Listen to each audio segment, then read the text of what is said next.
Idukki press ക്ലബ്ബും violet ഫ്രെയിംസും കൂടിയാണ് ഈ ഒരു ചലച്ചിത്രമേള സംഘടിപ്പിച്ചത്. വയലറ്റ് ഫ്രെയിംസ് തൊടുപുഴയിൽ തുടങ്ങിയിട്ട് 10 വർഷമാവുകയാണ്.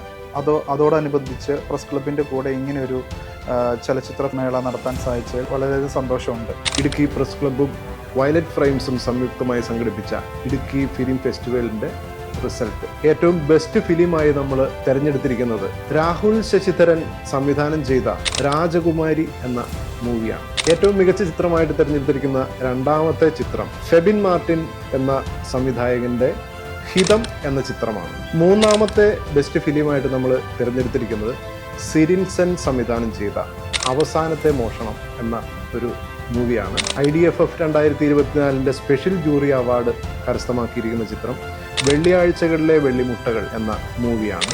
IDFF 2024 കാറ്റഗറി റിസൾട്ടാണ് അടുത്തതായിട്ട് അനൗൺസ് ചെയ്യുന്നത്. ബെസ്റ്റ് ആക്ടറായി തിരഞ്ഞെടുത്തിരിക്കുന്നത് ബോബി എൻ നായർ, ചിത്രം യാത്ര.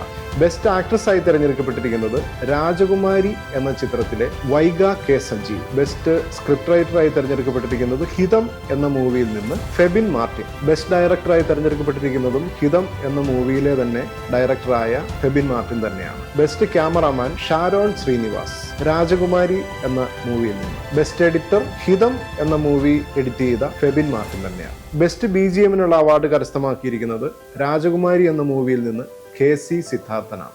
ഇതിൽ വന്ന നമ്മുടെ എൻട്രികളിൽ വളരെ നിലവാരം പുലർത്തുന്നതായിരുന്നു. അതുപോലെ ക്യാമറ മേക്കിംഗ്, പോസ്റ്റ് പ്രൊഡക്ഷന് എല്ലാം വളരെ അധികം ക്വാളിറ്റി പുലർത്തുന്നതാണ്. സിനിമ ചെയ്യുന്ന ക്യാമറയിൽ ചെയ്ത പല എൻട്രികളും ഇതിൽ വന്നിട്ടുണ്ട്. നമുക്കത് കാണുമ്പോൾ തന്നെ മനസ്സിലാവും. ഇതിൽ പങ്കെടുത്ത എല്ലാവർക്കും നല്ലൊരു ഭാവി ആശംസിക്കുന്നു. Thank you.